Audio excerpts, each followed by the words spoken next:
হযরত ওমর রাদিয়াল্লাহু তাআলা আনহুর খেলাফতের জামানায় মিশর বিজয় করা লাগবে। হযরত ওমর রাদিয়াল্লাহু তাআলা আনহু একটা কাফেলা নিয়োগ করল। ওই কাফেলাকে নির্ধারণ করে নিয়োগ করার পর হযরত ওমর বলল, তোমরা ওই মিশরে যাইয়া মিশরে যুদ্ধ করে মিশরটা বিজয় করবা। হযরত ওমর রাদিয়াল্লাহু তাআলা আনহু একটা কাফেলা বানাইলো, আর ওই কাফেলার মধ্যে সেনাপতি বানাইলো সাদ ইবনে আবি ওয়াক্কাস রাদিয়াল্লাহু তাআলা আনহুকে। সাদ ইবনে আবি ওয়াক্কাস রাদিয়াল্লাহু তাআলা আনহুকে সেনাপতি বানাইয়া দিল। সেনাপতি বানানোর পরে সাদ ইবনে আবি ওয়াক্কাস রাদিয়াল্লাহু তাআলা আনহু তার কাফেলাকে নিয়ে ওই মিশরে চলে যায়। মিশরে যাওয়ার পর ওই মিশরে যাইয়া মিশরে যুদ্ধ করে মিশরটা বিজয় করে আসবে। কিন্তু ওখানে যাওয়া মাত্রই মিশরে যে গেট আছে গেটটা তারা লাগায় দিল, তাদেরকে ঢুকতে দিল না। সাদ ইবনে আবি ওয়াক্কাস রাদিয়াল্লাহু তাআলা আনহু তার কাফেলার লোকদেরকে বলল, তোমরা কেউ এখান থেকে যাইবা না, তারা যতদিন পর্যন্ত গেট খুলবে না আমরা এখানেই থাকবো, এখান থেকে লড়বো না।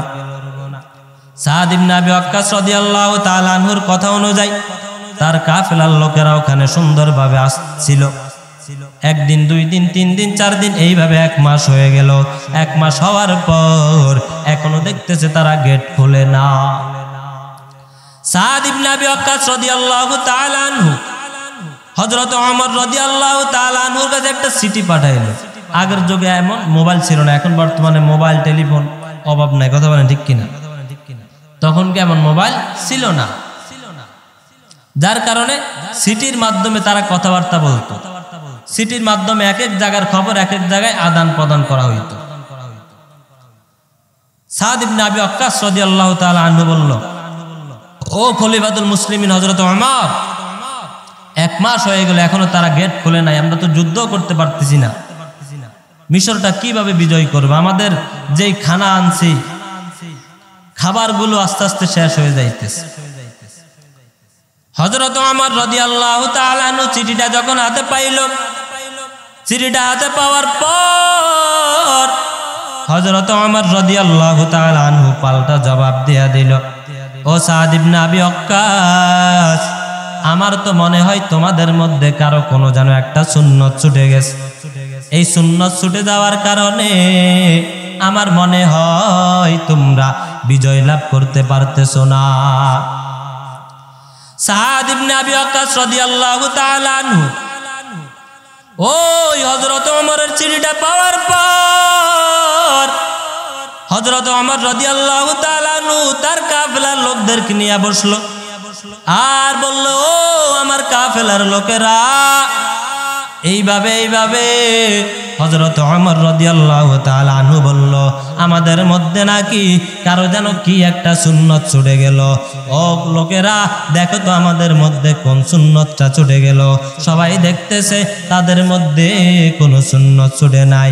সাদ ইবনে আবি ওয়াক্কাস বলে, ও আমার কাফেলার লোকেরা, আরো ভালো করে দেখো, কারণ হযরত ওমর যেটা বলছে আমারও মনে হয় সেটা ভালো করে দেখো, আমাদের মধ্যে কার কি সুন্নত ছুটে গেছে একটু ভালো করে দেখো।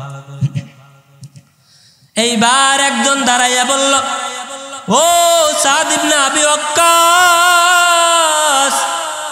আমাদের মধ্যে অনেক দিন যাবত মেসওয়াকের আমল নাই। কিসের আমল? মেসওয়াকের আমল নাই। সাদ ইবনে আবি ওয়াক্কাস এটা শোনার পর সাদ ইবনে আবি ওয়াক্কাস সবাইকে বলল, দেখছো আমাদের এই কারণে আসলেই তো বিজয় হইতেছে না, কারণ নবীর সুন্নত না থাকার কারণে আমাদের বিজয় হইতেছে না। সাদ ইবনে আবি ওয়াক্কাস বলে, ও আমার কাফেলার লোকেরা, তোমরা আজকে থেকে মেসওয়াকের আমল শুরু করবা। ওই যখন ফজরের নামাজ পড়তে উঠবা, নামাজের আগে সবাই মেসওয়াকের আমল করবা। সবাই যখন রাত্রে ঘুমায়, ঘুম থেকে ওঠার পর সাদ ইবনে আবি ওয়াক্কাস রাদিয়াল্লাহু তাআলা আনহুর কথা অনুযায়ী সবাই যখন মেসওয়াকের আমল শুরু করে, মেসওয়াক তো তাদের কাছে অনেক দিন যাবত নাই বলে কেন নাই, অনেক দূর থেকে আসছে, আবার অনেক কষ্টের মধ্যে তারা রাত দিন পার করতেছে, যার কারণে তাদের কাছে বর্তমানে মেসওয়াক না থাকার কারণে আশেপাশে যে গাছগুলো আছে ওই গাছগুলো থেকে তারা বিভিন্ন ঢাল ভেঙে মেসওয়াক করবে। বিভিন্ন গাছ থেকে ঢাল ভাঙ্গা শুরু করছে। ওইদিকে বেঈমানেরা তাকায় রয়েছে, তাদের তো ঘুম হারাম, কারণ অনেক দিন যাবত মুসলমানরা তাদের এখানে অবস্থান করতেছে, তারা সবাই পাহারা দিতেছে আর লক্ষ্য করতেছে না জানি হঠাৎ করে ঢুকে যায়। তারা সবাই এইভাবে দাঁড়ায় পাহারা দেয়, আর বেঈমানরা দেখতেছে দেখি এরা কি করে। হঠাৎ করে 1 মাস পর দেখতেছে সবাই কি ভাঙ্গে, গাছের ঢালগুলো ভাঙ্গে, আর ভেঙ্গেই গালের মধ্যে ঢুকাইয়া এইভাবে চাবায় আর মেসওয়াক করে, দাঁতের এদিকে 1 ডলা এদিকে 1 ডলা দেয়। তাকায় রয়েছে, বুঝলাম না কি হইল। এইভাবে 1 মাস যাবত দেখলাম মোটামুটি তারা খাওয়া দাওয়া করতো আর চেষ্টা করতো, ঢুকতো কিন্তু পারে নাই। আজকে হঠাৎ করে তারা এইভাবে গাছের ঢাল ভেঙ্গে এইদিকে 1 ডলা এদিকে 1 ডলা দেয়। ঘটনাটাই সবাই চাইয়ে রয়েছে, আর আশ্চর্য হয়ে গেছে। আর সবাই বলতেছে এই ঘটনাটা তো বুঝলাম না, 1 মাস যাবত কিছুই দেখলাম না, হঠাৎ করে আজকে এই অবস্থা। এরা গাছ খাইতেছে, আবার গাছ দিয়া দাঁত ধারালো বানাইতেছে, দাঁত ধার দিতেছে। কি দিতেছে? দাঁত ধার দিতেছে। আসলে বলেন তো দেখি, তার আগে দাঁত ধার দেয় না মেসওয়াক করে? মেসওয়াক করে। কিন্তু বেঈমানদের মনের মধ্যে ভয় ঢুকাই দিয়েছেন কে? আল্লাহর নামে এখন আমরা নিতে পারি না। বেঈমানদের অন্তরে ভয় ঢুকাই দিয়েছেন কে? আরো জোরে বলেন। কারণ নবীর সুন্নতের আমলের কারণেই আল্লাহ পাক তাদের অন্তরে ভয় ঢুকাই দিয়েছে। বেঈমানেরা দেখতেছে তারা দাঁত ধার দিতেছে। বেঈমানেরা তারা একে অপরের কাছে বলে, শুনো, হঠাৎ করে মুসলমানরা এইভাবে দাঁত ধার দিতেছে, না জানি রাত্র শেষ হইতে না হইতে আমাদেরকেও খাওয়া শুরু করে, আমাদেরকে খাওয়া শুরু করে। আসলে মনে খাওয়া শুরু করবে। এতদিন তো তারা 1 মাস যাবত মানে খানা বিনা শেষ, এখন গাছ খায় আর সকাল হইতে না হইতে আমাদেরকে খাওয়া শুরু করবে। অতএব আর এখানে থাকা যাবে না। তারা একে অপরকে বলতে লাগলো, এ আমার ভাইয়েরা শুনো, তোমরা আর কেউ এখানে থাকবে না, তাড়াতাড়ি নিজের জায়গা ছেড়ে পলাও আর গেটটা খুলে দাও, আর সবাই যে যার স্থানে পলাইতে পারে তাড়াতাড়ি পলাইতে থাকো। তারা পলাইতে শুরু করলো। কেন? বলে ওই যে মুসলমানরা আমাদেরকে খাওয়া শুরু করবে। একে অপরকে এভাবে বলে আর দৌড়াইতেছে, সবাই পালাইতেছে। ফজরের নামাজের পর মুসলমানরা দেখে ওই তাদের বেঈমানদের মিশরের গেটটা খোলা। মুসলমানরা গেটটা খোলা দেখে একটু তাদের সন্দেহ হইল, না জানি তারা গেটটা খোলা রেখে আমাদেরকে ভিতরে ঢুকতে দেয়, আর ভিতরে ঢুকতে দিয়া আমাদের উপর হঠাৎ আক্রমণ করে। মুসলমানরা বলে, আমরা সবাই অস্ত্রে শস্ত্রে সজ্জিত হয়ে তারপরে ঢুকবো, এইভাবে সাধারণভাবে ঢুকবো না। সবাই অস্ত্র শস্ত্র সজ্জিত হয়ে ওই গেটে ঢুকার পর দেখতেছে 2-1 মাইল 3 মাইল 4 মাইলের মধ্যে কোনো কাফের নাই। সবাই দৌড়ায়, পালায়। এখন মুসলমানরা পলাইতে দৌড়াইতেছে আর দেখতেছে কাউরে দেখে না। হঠাৎ করে একজনকে দেখলো, একজনকে দেখার পরে বলতেছে, কোথায় যাও? দাঁড়াও। কাফের ডাক দিয়ে বলতেছে, এ মুসলমানরা, পিছনে যাদেরকে খাইয়া আসছো খাইছো, আমাদেরকে আর খাইও না, আমরা এমনি ফলাই যাইতেছি। কি বলে? পিছনে যাদেরকে খাইছো তো খাইছো, আমাদেরকে আর খাইও না, আমরা এমনি পলাই যাইতেছি। বলেন তো দেখি পিছনে কাউরে খাইছে? ওই যে ফজর আগে দেখছে কি করতেছে, এই যে বুঝে নাই কি করতেছে, ওই যে আল্লাহ পাক ওই সুন্নতের আমলের কারণে বেঈমানদের অন্তরে কি ঢুকাই দিছেন? ভয় দিয়া দিছেন। এখন বেঈমানরা বলে, তোমরা ওইদিকে যাদেরকে খাইছো তো খাইছো, এদিকে আর দৌড়ায় না, আমাদেরকে আর দৌড়ায় না, আমরা নিজের থেকে চলে যাই। যুদ্ধ করা লাগে নাই, কিছুই করা লাগে নাই। বিনা যুদ্ধে মিশরকে বিজয় করে দিয়েছেন কে?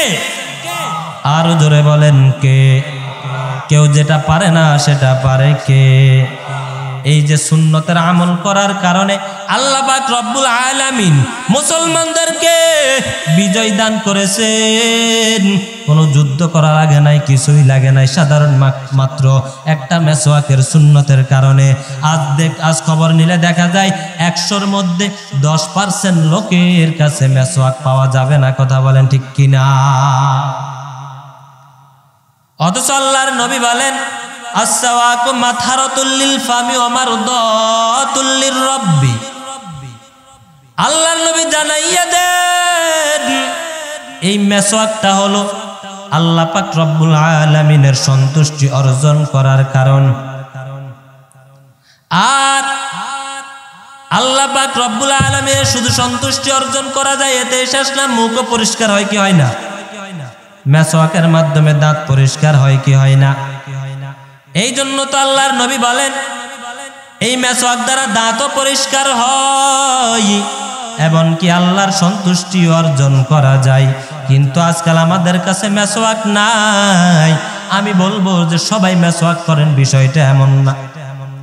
সবাইকে বলবো না, আমি বলবো না যে শুধু মেসওয়াকই করেন, আপনি ব্রাশ করেন, বাধা নাই, কিন্তু মেসওয়াকের আমলটাও চালু করেন। মেসওয়াকের আমলটাও চালু করেন। নামাজের আগে 5 ওয়াক্ত নামাজের আগে মেসওয়াক করেন, নবীর সুন্নত চালু করেন। আল্লাহর নবী জানাইয়া দেয় মান তামাসসাকা বিসুন্নতি ইনদা ফাসাদি উম্মতি ফালাহু আজরুম মিআতি শাহীদ। আল্লাহর নবী জানাইয়া দেয় যে উম্মত, যেই বান্দা আমার উম্মতের ফিতনা ফাসাদের জামানায় একটা সুন্নতকে আঁকড়ে ধরবে, ওই উম্মত, ওই বান্দা 100 শহীদের সওয়াব সে পেয়ে যাবে। মাত্র কয়টা সুন্নত আঁকড়ে ধরলে? একটা সুন্নত যদি আঁকড়ে ধরতে পারেন ফিতনা ফাসাদের জামানায়। বলেন তো দেখি, এখনকার সময় ফিতনা ফাসাদের, এখনই হইল ফিতনা ফাসাদের জামানা। নবীর সুন্নত হারিয়ে গেছে, আমাদের মধ্যে নবীর সুন্নত নাই। এরা নবীর উম্মতের দল, অথচ ওই নবীকে সাহাবীরা ভালোবেসে জীবন দিয়া দিছে। আর আমরা উম্মত হইয়া ওই নবীকে ভালোবেসে একটা সুন্নতেরও আমল করতে পারি না। এরা নবীর উম্মতের দল। ওই নবীর সাহাবীরা যদি জীবন দিতে পারে, আজকে থেকে আমরা কে কে নবীকে ভালোবেসে নবীর সুন্নতের আমল করতে পারবো? 2খানা হাত আমার আল্লাহকে দেখাইয়া দেন। আয় আল্লাহ, তুমি তাকাইয়া দেখো, তোমার বান্দারা ওয়াদা করেছে নবীর সুন্নতের আমল করবে। ও আল্লাহ, তুমি এই তোমার বান্দাদেরকে নবীর সুন্নতের আমল করার এই ওয়াদাটার উপর অটল থাকার তৌফিক দান করেন। বলেন আমিন। হাত নামান। আর নবীর সুন্নত দাঁড়িয়ে আসে না নাই? হ্যাঁ, কিন্তু আমরা তো অনেকে বলি নবীকে ভালোবাসি, নবীর জন্য আমার জান প্রাণ, নবীর জন্য সব করতে পারি, কিন্তু যদি বলি দাঁড়িয়ে রাখেন না কেন, বলে না সেটা পারবো না। তাহলে আপনি নবীকে কিভাবে ভালোবাসলেন? নবীকে তো ভালোবাসছে গাছে, নবীকে চিনছে আসমান, নবীর জন্য পাগল ছিল জমিন, নবীর জন্য পাগল ছিল মাছ, নবীর জন্য পাগল ছিল গাছ, নবীর জন্য সবাই পাগল। কিন্তু আমরা উম্মত হইয়া ওই নবীর জন্য পাগল হতে পারলাম না। যেই নবী উহুদের ময়দানেও দাঁত ভেঙ্গে দান মোবারক শহীদ হয়ে গেছে, তখনও আমাদেরকে বলে নাই। মাথার লোহার হেলমেট ভেঙ্গে মাথায় ঢুকে গেছে, নবী এক জায়গায় পড়ে আছে। জিবরাইল আমিন বলে, ও পয়গম্বর, আপনার দাঁত ভাঙ্গা ব্যথা কেমন, মাথা ভাঙ্গা ব্যথা কেমন গো পয়গম্বর? আমার নবী বলে, ও জিবরাইল ভাই, তুমি আমার দাঁতের ব্যথার কথা জিজ্ঞাসা করলা, আমার মাথার ব্যথার কথা জিজ্ঞাসা করলা, কিন্তু আমার গুনাহগার উম্মতের ব্যথার কথা জিজ্ঞাসা করলা না। ও জিবরাইল, আমার এই দাঁত ব্যথা কোনো ব্যথা না, লোহার হেলমেট ভেঙ্গে মাথায় ঢুকে গেছে এটাও কোনো ব্যথা না, কিন্তু আমি পয়গম্বর, আমার সবচেয়ে বেশি ব্যথা লাগে গুনাহগার উম্মতের জন্য। কাল কিয়ামতের ময়দানে আমার আপনার নবী আগে জান্নাতে যাবে না। ওই কঠিন অবস্থায় সব নবীরা ইয়া নাফসি বলে কান্না করবে। সব নবীরা নিজেকে বাঁচানোর জন্য কান্না করবে, কিন্তু আমার আপনার নবী তখনও নিজেকে বাঁচানোর জন্য কান্না করবে না। আমার আপনার নবী তখন আমার আপনার জন্য কাঁদবেন। আমার আপনার নবী বলবে, ও আল্লাহ, আগে আমার উম্মত গুলাকে জান্নাতে দাও। আমার উম্মতকে জান্নাতে না দেওয়া পর্যন্ত আমার কান্না থামবে না। কেমন নবী পাইছে? কিয়ামতের ময়দানেও আমার আপনার নবী উম্মত উম্মত উম্মত বলে কাঁদে, যা আগে আমার উম্মত গুনাহগার উম্মতদেরকে জান্নাত দেওয়া। সব নবীরা ওই দিন নিজেকে বাঁচানোর জন্য টেনশনে থাকবে, কিন্তু আমার আপনার নবী ওই দিন নিজেকে বাঁচানোর জন্য টেনশনে থাকবে না, যে আমার গুনাহগার উম্মতদেরকে কিভাবে বাঁচানো যায় সেই টেনশনে থাকবে। কিন্তু আজকাল আমরা সেই নবীকে চিনলাম না। আল্লাহর নবী বলেন, লা ইউমিনু আহাদুকুম হাত্তা আকুনা আহাব্বা ইলাইহি মিন ওয়ালিদিহি ওয়া ওয়ালাদিহি ওয়ান নাসি আজমাইন। আমার আপনার নবী বলে, তোমাদের মধ্যে কেউ পরিপূর্ণ মুমিন হতে পারবা না যতক্ষণ না পর্যন্ত তার ভালোবাসা, তার মহাব্বত, তার সন্তানাদি থেকে, তার মা বাবা থেকে, এমনকি ওয়ান্নাসি আজমাইন, দুনিয়ার মধ্যে যত মানুষ আছে সব মানুষ থেকে আমি নবীর প্রতি যতক্ষণ না ভালোবাসা বেশি না হবে ততক্ষণ পর্যন্ত তোমাদের কেউ পরিপূর্ণ মুমিন হতে পারবা না। তাহলে এবার একটু চিন্তা করে দেখেন, আমাদের মধ্যে আমরা কি এখনো আমাদের আত্মীয় স্বজন থেকে, আমাদের ছেলে মেয়ে থেকে, আমাদের স্ত্রী থেকে আমরা এখন কি নবীকে বেশি ভালোবাসতে পারছি কিনা একটু চিন্তা করে দেখেন। স্ত্রী বলছে দাড়ি কাটা লাগবে, স্ত্রী বলছে দাড়ি রাখলে বুড়া বুড়া দেখায়, আপনি স্ত্রীর কথা শুনে দাড়ি কাটছেন, কিন্তু নবী বলছে না না, দাড়ি কাটা যাবে না, দাড়ি রাখা লাগবে। তাহলে এবার চিন্তা করেন, আপনার ভালোবাসা ছেলে মেয়েদের থেকে নবীর প্রতি বেশি হয়েছে। বুঝেন না এবার কথা? ছেলে মেয়েদের থেকে, স্ত্রী থেকে বেশি ভালোবাসা হয়েছে? হয় নাই। কারণ নবীর প্রতি যদি বেশি ভালোবাসা থাকতো, আপনি বলতেন, ওই পানের স্ত্রী তুমি হলো আমার স্ত্রী, ওই নবীর উসিলায় আমি তোমাকে পাইছি, নবীর সুন্নত জবাই করে আমি তোমার কথা মানতে রাজি না। কথা বলেন ঠিক কিনা? আবার আমরা আদর্শ লালন পালন করি ইহুদি খ্রিস্টানের, মাথার চুলগুলো কাটি আর্জেন্টিনার মেসির মতো, মাথার চুলগুলো কাটি নেইমার, ব্রাজিলের নেইমারের মতো। যদি জিজ্ঞাসা করা হয় ভাই এটা কেমন কাটিং দিলা, বলে এটা হলো আর্জেন্টিনার মেসির কাটিং। কথা বলেন ঠিক কিনা? বলে এটা কেমন কাটিং, বলে এটা ব্রাজিলের নেইমারের কাটিং, আবার কেউ বলে এটা মালা কাটিং। এরে নবীর উম্মতের দল, যেই নবী আমার আপনার জন্য এত কষ্ট করেছেন, যেই নবী আমার আপনার জন্য এত চোখের পানি ঝরাইছেন, ওই নবীর আদর্শ লালন পালন আমরা করতে পারি না। কথা বলেন ঠিক কিনা?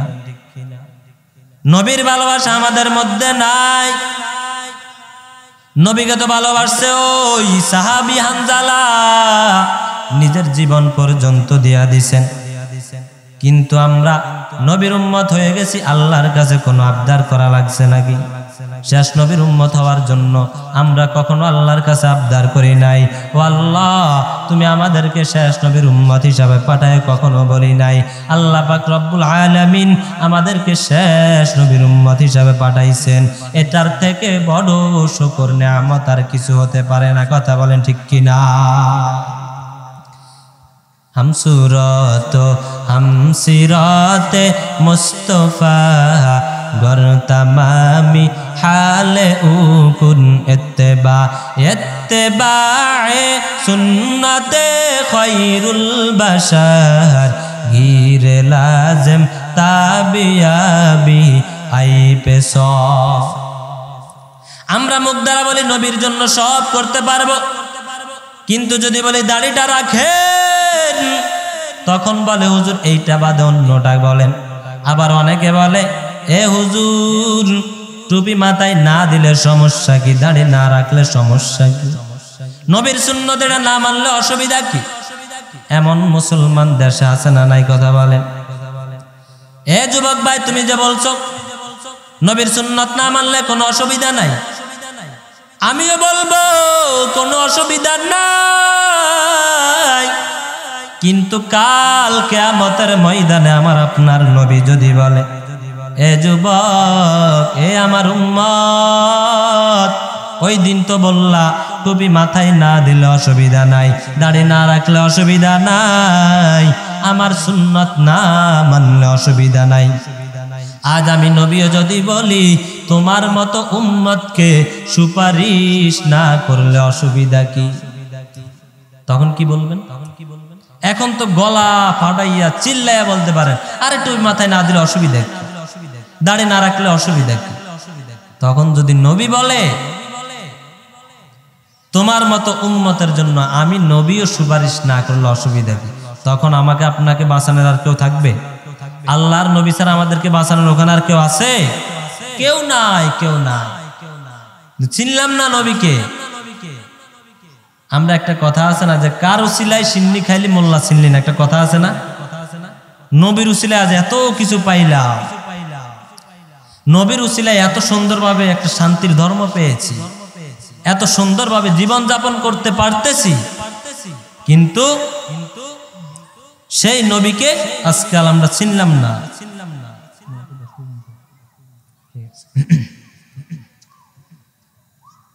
এরে নবীর আশিক,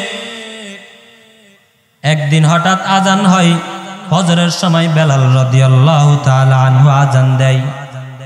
প্রতিদিন আজান দেয় বেলাল রাদিয়াল্লাহু তাআলা আনহু, হাইয়া আলাস সালাহ হাইয়া আলাল ফালাহ, এসো নামাজের দিকে এসো, এসো কল্যাণের দিকে এসো।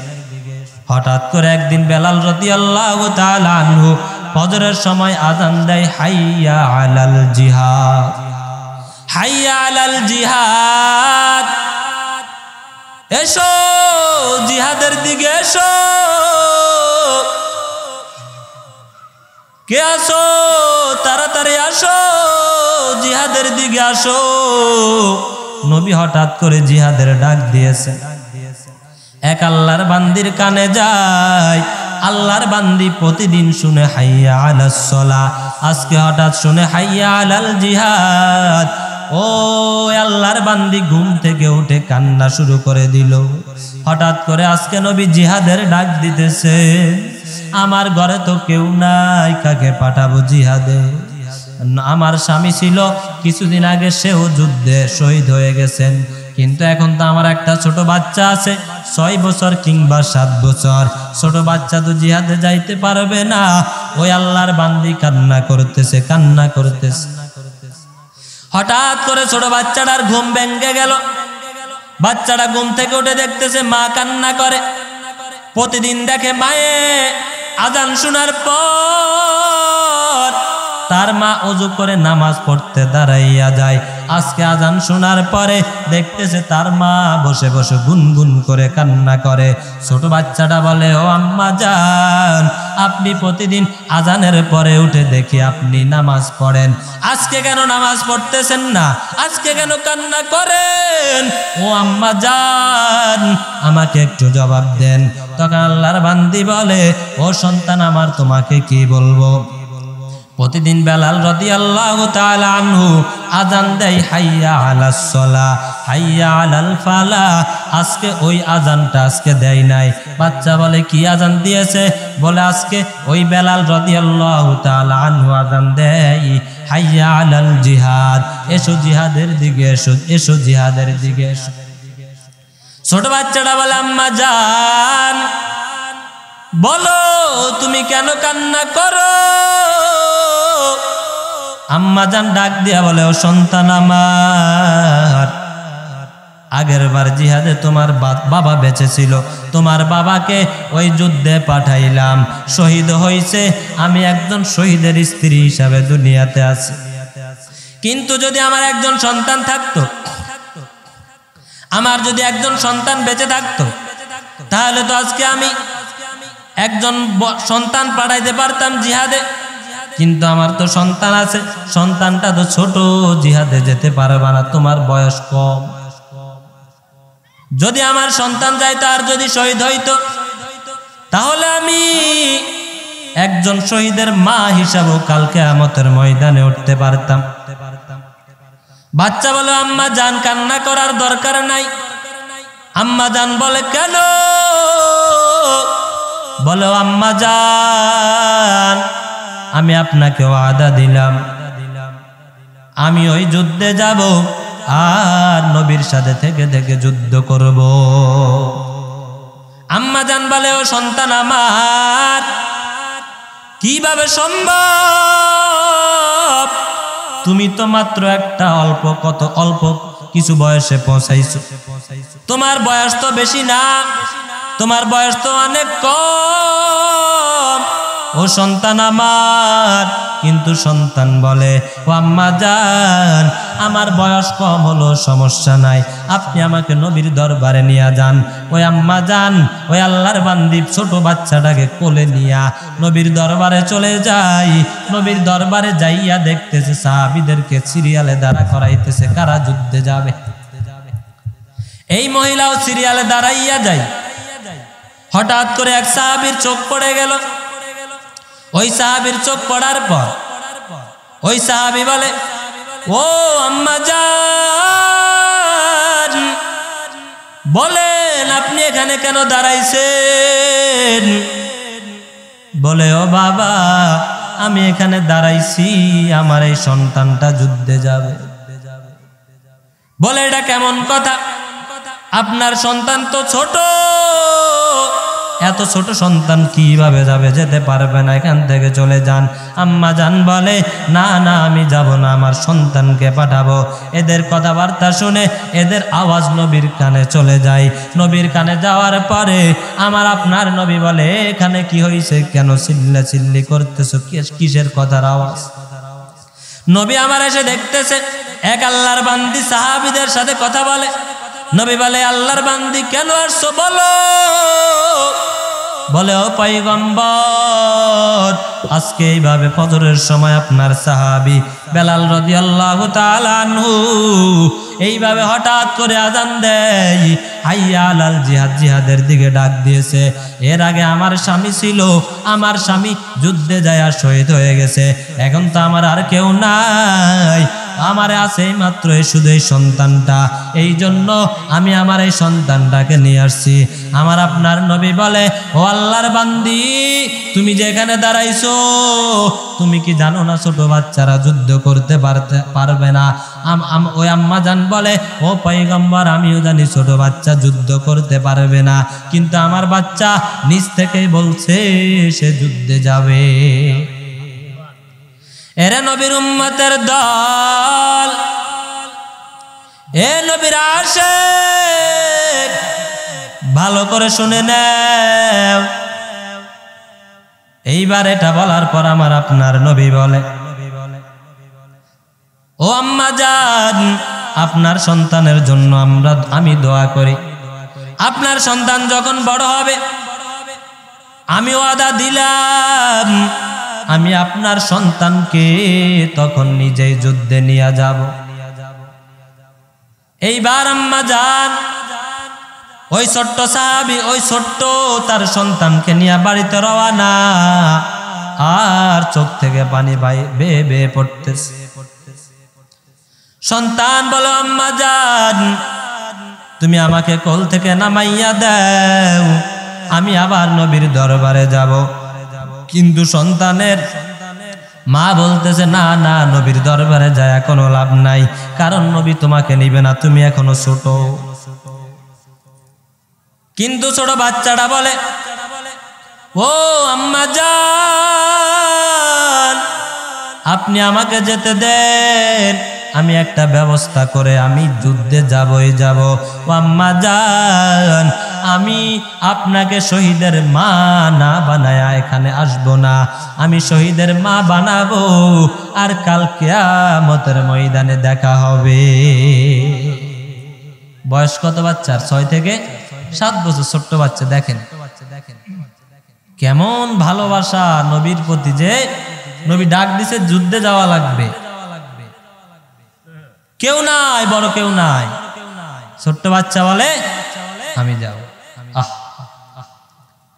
এরা নবীর উম্মতের দল। ছোট বাচ্চাটা নবীর দরবারে চলে আসে, এসে বলে ও পয়গম্বর,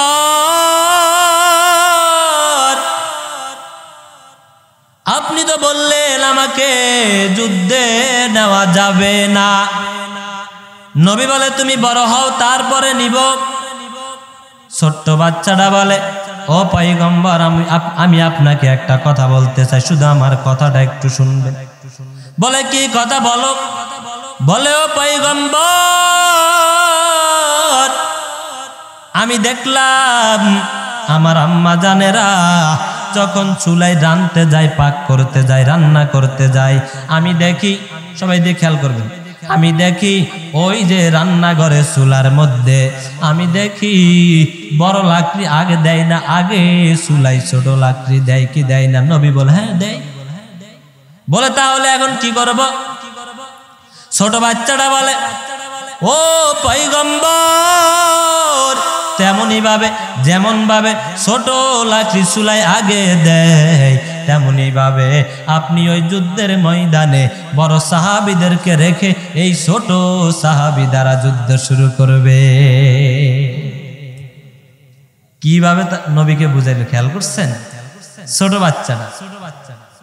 কিন্তু নবী চিন্তা করতেছেন কি করবেন। হঠাৎ করে জিব্রাইল আমিন হাজির। জিব্রাইল আমিন এসে বলে ও পয়গম্বর, আপনি যেই ছোট বাচ্চাকে যুদ্ধ থেকে বের করে দিতে চাইতেছেন, যেই ছোট বাচ্চাকে আপনি যুদ্ধে নিতে চাইতেছেন না, ও পয়গম্বর, ওই জান্নাতের মধ্যে উহুদের ময়দান থেকে কারা শহীদ হয়ে জান্নাতে যাবে, জান্নাতে কারা যাবে, জান্নাতীদের একটা লিস্ট করতেছে জান্নাতের মধ্যে, আমি জিব্রাইল দেখে আসলাম। আর ওই লিস্টের মধ্যে প্রথমে যার নাম আছে তিনি হলো এই ছোট সাহাবী। এরা নবীর উম্মতের দল। কেমন উম্মত হইলা চিন্তা করো। নবীর উম্মত হইছো কিন্তু নবীর সুন্নত মানতে পারো না, অথচ ওই নবীর ছোট্ট ছোট্ট সাহাবীরাও নবীর জন্য কেমন পাগল ছিলে। আমরা নবীকে চিনলাম না, আমরা নবীকে মানতে পারি না, আমরা অনুসরণ করি আর্জেন্টিনা ব্রাজিলের। অথচ নবীর হাদিস যে যার অনুসরণ করবে কাল কিয়ামতের ময়দানে তাদের সাথে তাদের হাসর হবে, তাদের সাথে তাদের কিয়ামত হবে। তাহলে এবার একটু চিন্তা করেন, আমরা যদি অনুসরণ করি বেঈমানদের, আমরা যদি ইহুদিদের অনুসরণ করি, তাদের অনুসরণ করে করে যদি তাদের মতো চলি, ওই কাল কিয়ামতের ময়দানে যদি আমাদেরকে তাদের সাথে উঠাই, আমরা জান্নাতে যেতে পারবো কিনা বলেন? পারবো? জান্নাতে যাওয়া যাবে না। আর যদি এখন থাকতে ওই নবীর অনুসরণ করেন, নবীর আদর্শ লালন পালন করেন, নবীর সুন্নত মানেন, তাহলে কাল কিয়ামতের ময়দানে ওই নবীর সুন্নতকে ভালোবাসার কারণে কাল কিয়ামতের ময়দানে আপনার হাসর নাসর হবে নবীর সাথে। আর নবীর সাথে হইলে আপনার ঠিকানা হবে জান্নাতে। কথা বলেন ঠিক কিনা? এই জন্য নবীর সুন্নত লালন পালন করার দরকার আছে না নাই? আজকে থেকে পারবেন তো ইনশাল্লাহ? আল্লাহ পাক রব্বুল আলামিন যেন আমাকে এবং আপনাদেরকে নবীর সুন্নত তরিকায় জীবন যাপন করার তৌফিক দান করেন। সবাই বলেন আমিন। ওয়া আখির দাওয়ানা আনিল হামদুলিল্লাহি রাব্বিল আলামিন।